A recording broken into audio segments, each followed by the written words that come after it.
Bubit mau tanya HPL tanggal 17 Januari, tapi sekarang sering diare, apakah aman? Nah Bunda, jika Bunda sering diare di trimester ketiga, apalagi ketika mendekati HPL, kok sering diare ya Bubit? Nggak biasanya, padahal biasanya aku nggak pernah diare. Nah sebenarnya wajar nggak, normal nggak, dan kenapa bisa terjadi diare? Oke Bunda, yuk kita bahas bareng ya.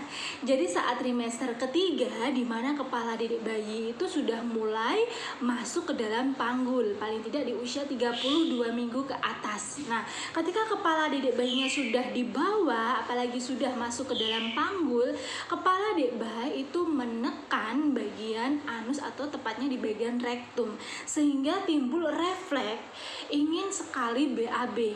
Kalau kita ke kamar mandi, nggak keluar Bubi, tapi rasanya kok pengen BAB terus tapi nggak keluar. Kemudian setelah mendekati HPL, kok malah jadi diare ya Bubit? Gimana sih ini Bubit? Cara mengatasinya gimana? Penyebabnya apa? Nah, diare ketika sudah mendekati HPL itu disebabkan karena menaiknya hormon oksitosin dan juga hormon prostaglandin di dalam tubuh kita.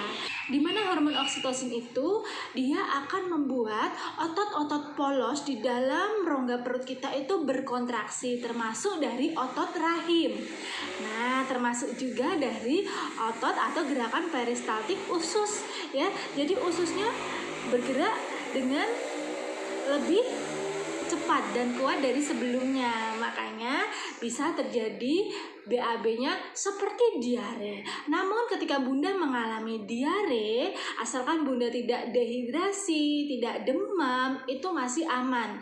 Ketika Bunda diare, banyakin minum cairan ya, minum air putih paling tidak sehari 3 liter, jangan sampai kurang cairan supaya tidak dehidrasi. Jika diare Bunda itu tidak kunjung mampet, Bunda bisa segera periksa untuk mendapatkan terapi yang sesuai dengan kondisi Bunda. Bahkan juga ada mendekati HPL itu selain diare juga akan menimbulkan kadang malah sembelit, itu juga ada. Jadi tiap Bunda ada keluhan bisa dikonsultasikan dan bisa periksa ya Bunda ke bidan terdekat supaya keluhan Bunda segera teratasi. Jadi sebenarnya wajar mengalami diare karena itu efek dari peningkatan hormon oksitosin dalam tubuh kita ya. Tetap semangat, jika diarenya nggak berhenti segera periksa. Oke, lancar selalu ya Bunda.